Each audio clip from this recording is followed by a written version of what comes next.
if I had thought about it better, I probably would have made a presentation with a PowerPoint, but alas, I did not do that. So we'll go over some history of the various stages of imperialism in Afghanistan, and the ultimate defeat of the United States military, or at least its withdrawal, which comrades have surely been following. So the situation in Afghanistan has been painted in the bourgeois press as one of perennial backwardsness, kind of this permanently fragmented, the word that's often thrown around is tribal society, that hasn't changed since the beginning of time. There's been like a lot of land acknowledgements for indigenous nations whose unceded land most of us, all of us in the United States, are speaking from today. And it's a similar narrative to what's painted for Afghanistan. This kind of like idea of Orientalism is really well painted by the fact that so many people think that Afghanistan is in the Middle East. Afghanistan, like Iran, is not in the Middle East.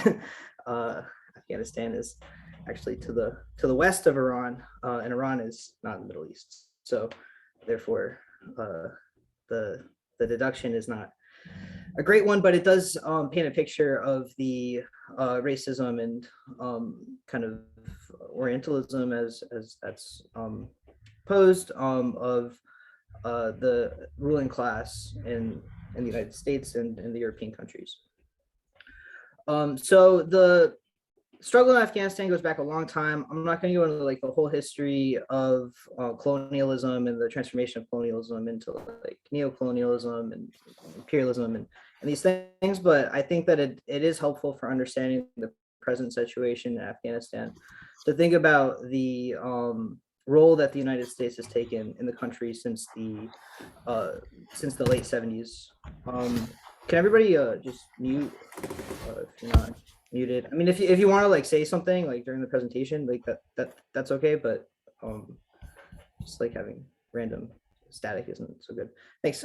So anyways, so people probably know in the late 70s there was a kind of a left nationalist, anti-imperialist type regime that took over Afghanistan, the People's Democratic Party of Afghanistan, PDPA, which was itself ruled not really by so much by consent of the working and farming masses, but more by just military coercion, and attempted to implement a relatively progressive social program with regards to women's rights and some basic reallocation of land and these sorts of things. At the same time, Afghanistan historically, and this has remained true to today, has been purposefully underdeveloped. It's been seen as like kind of a strategic outpost on the border of the Middle East, on the border of Central Asia, on the border of Southern Asia. And so it's like kind of at this crossroads between different spheres of influences, between what are called great powers. And for this reason, among others, it's like functioned as mostly a trade route. And actually that's one of the major areas of the economy today. But the more important thing for this is that basically there hasn't been a big buildup of productive forces, while in the United States and Europe and in parts of Asia, parts of Latin America, all over the world, there's been incredible leaps and bounds in production. So this made a very difficult kind of backdrop for creating these progressive changes from above, which is more or less the ideological idea of the PDPA.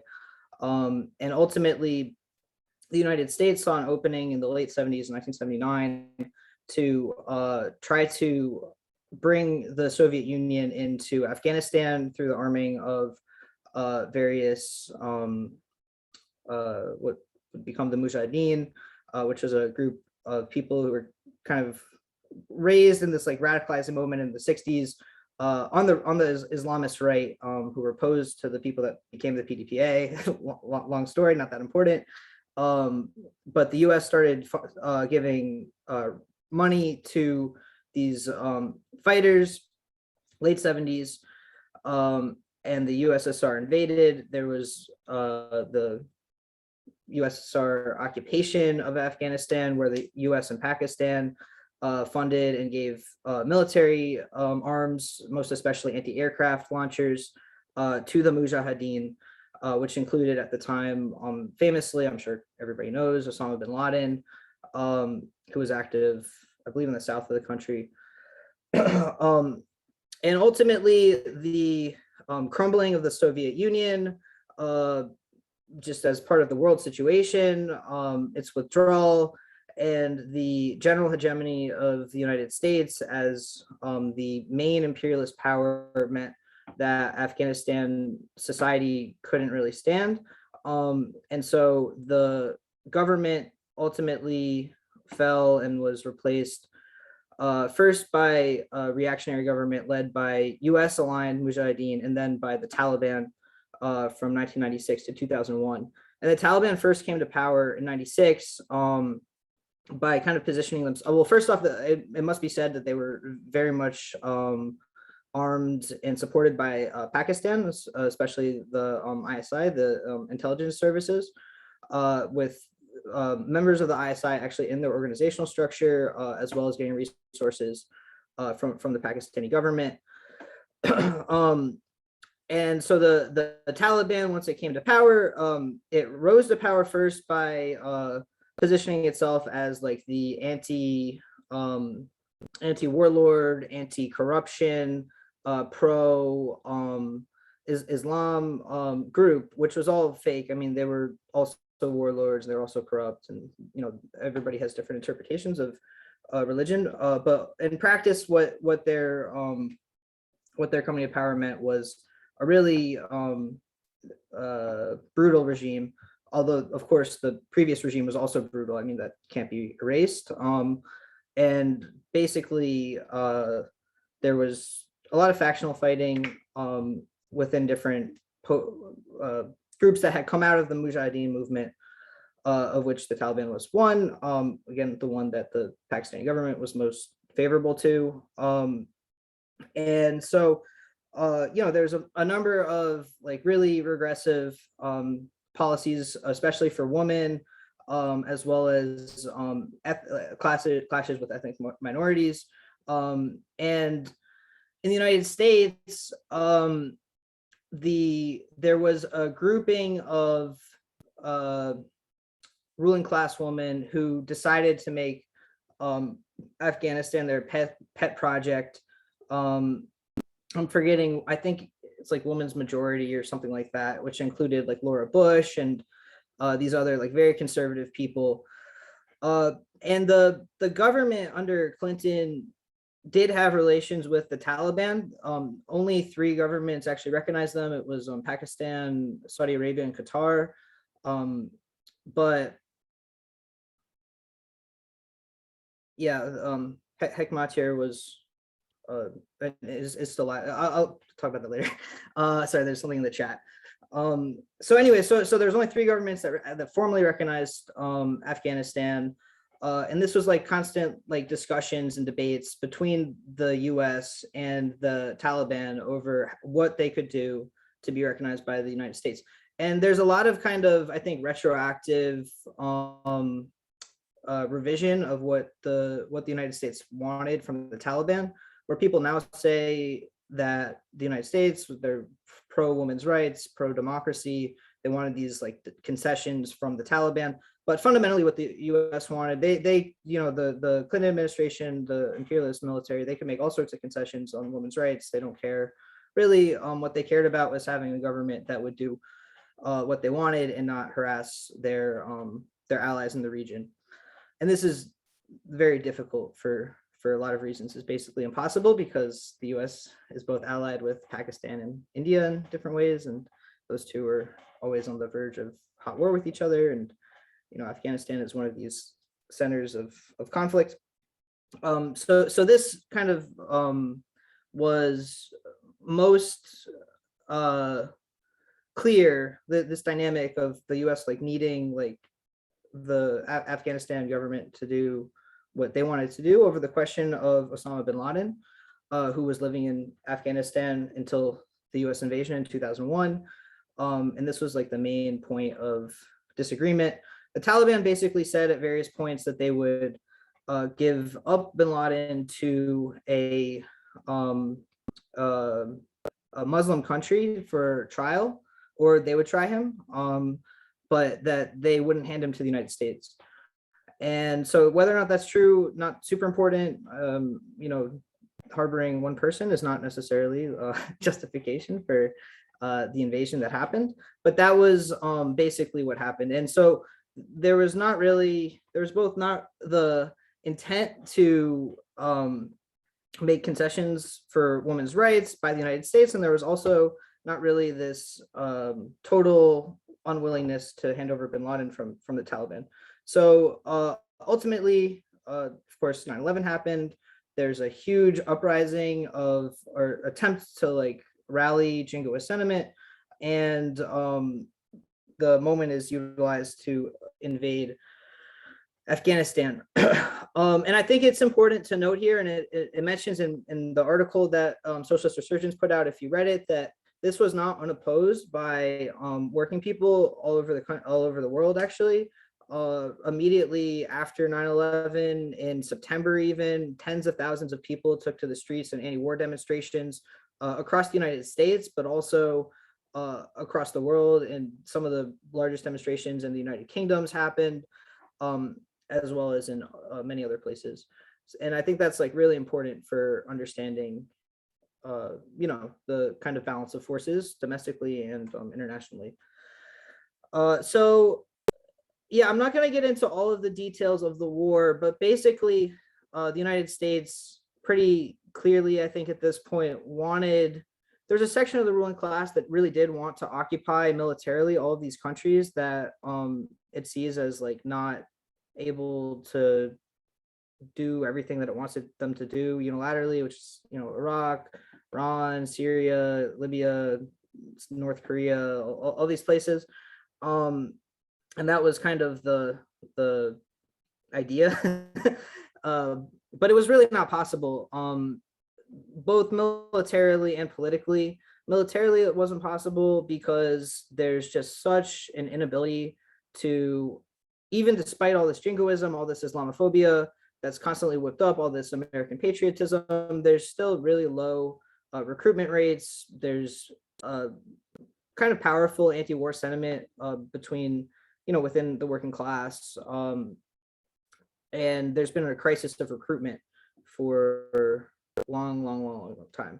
And this, the example that I like to use, which comes from a book called Irregular Army, sorry, I had to check my bookshelf, is that they had to mobilize, the US military had to mobilize 30,000 National Guards members into Iraq because of the low number of forces. If any of you are veterans or no veterans, who have been engaged in Afghanistan or Iraq or any of these occupations, they'll tell you that the types of deployments that they have are like totally just impossible. I mean, they destroy people, and this is obvious when you look at like drug addiction and suicide and PTSD and traumatic brain injuries of veterans. They're just like really grinding people into nothing and trying to fill in the gaps with private mercenaries. So it was not really possible to hold Afghanistan for the US imperialism. The population of Afghanistan did not see them as rescuers. Obviously, they were just bombing the civilians every day and continuing even after their formal withdrawal. And so in this context, the Taliban, which had been defeated basically in 2001, and the initial Karzai government was willing to have negotiations with the ousted Taliban government and end the war right then in 2002. That didn't happen. The United States said no. you're a puppet regime. You can't do conciliation with the Taliban. And so they occupied the country and remained occupying the country for 20 years. And so really everybody knew that at some point there was going to have to be a negotiation with the Taliban, since basically 2005, all of the generals who weren't like rabidly for increasing troop mobilizations said this for like a really long time. But you know, capitalist wars, they don't happen for rational reasons, even on their own logic. So the US remained in Afghanistan. Ultimately, the Trump administration actually started the negotiations in Qatar, in Doha, the so-called Doha Accords, which would lead to the US withdrawal, which was basically like a unilateral withdrawal. There wasn't really much that they could do. And then Biden implemented the withdrawal. And this was like, you know, 5-6 years in the making. There had been various backdoor negotiations for a long time. But really, you know, it was like a hopeless situation. And the reason why, in my opinion, that the US was so willing to withdraw completely and just kind of try to sweep the whole thing under the rug is because of the growing inter-imperialist competition between the United States and especially China and also Russia. And I mean, this is very explicit by the US ruling class. They say that they're retooling the military away from counterinsurgency and these sorts of occupations and towards preparing for a inevitable hot war with China and Russia. And so that's kind of the context that we have to think about with regards to ourselves in the United States as anti-imperialists and anti-war activists and revolutionaries, is how to mobilize working people against the occupations and the continued occupations and drone and covert and all sorts of other military expeditions by US imperialism, but also against the military buildup that's coming for Russia, that's coming for an inevitable clash between the inability of US imperialism and all the other imperialisms, which also includes Europe, actually. I mean, Europe's more and more fragmented, I think. But that ultimately has to culminate in war, in a major war. So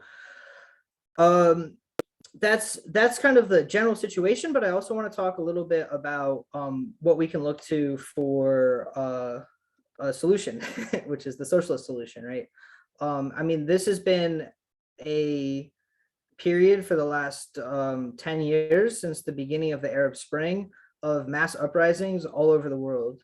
And that a lot of the specific cases of the Arab Spring, like in Libya, Libya, yeah, sure, but Egypt, etc., have had ebbs and flows, but the reality of the social situation is that there's severe crisis and that working people are continuing to be mobilized. I mean, there's like examples, like heroic examples, like Chile, where 1 million people were in the streets against lockdowns and dictatorship in 2019, against the constitution of Pinochet. But even in the region of Afghanistan and Thailand, and which isn't particularly close to Afghanistan, but in Iran and Iraq, in India and Pakistan, there's been mass mobilizations of workers, farmers, students, and oppressed people. And that continues as well into Afghanistan. I mean, we just heard actually on the forum that Socialist Resurgence and the Boston Revolutionary Socialists put on from a comrade in Pakistan, Farooq Tariq, about the sorts of revolutionary activity that's being carried out between Pakistani and Afghan socialist and working class organizations, which is like really incredible. They were talking about this newspaper that goes across the border to get information that's happening right now. There's been mobilizations of women against the Taliban draconian laws against women,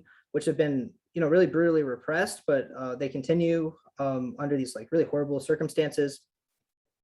And ultimately, what's necessary in all of these situations is a revolutionary party, right? Like a revolutionary party of struggle that can connect the movements and the demands that are being made to the socialist end goal, and also to the internationalist nature of the working class.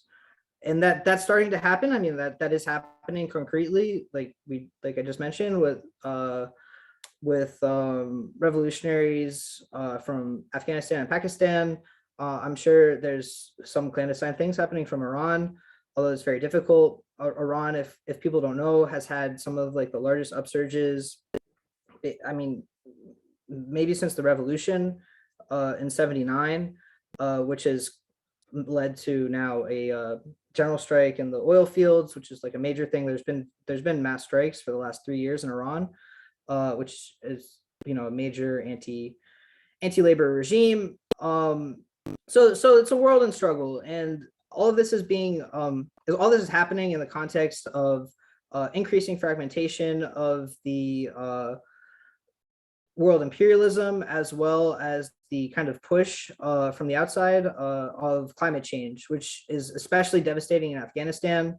Afghanistan is ranked always near like the highest of most affected right now by climate change. Even without the conflict, it's a major crisis, and it gets worse every day and every year, of course. The other aspect of this for us is in the United States, like politically, for raising demands against our own government, I mean, is the inevitable refugee crisis that develops out of this. And so we as socialists, internationalists, again, have a duty to call for open borders, for letting all people that want to come here in without any sort of qualifications, without this kind of bourgeois notion of citizenship, and giving people like a livable conditions to work and have a life. So that's kind of where I want to end it. I hope that was clarifying. If comrades have questions or anything that they want me to address, I can. And I really look forward to the discussion. I think we have a world to win, and I'm really happy to be here. Thanks. Great job. Thanks so much, Evan. I think we can end the recording now, right?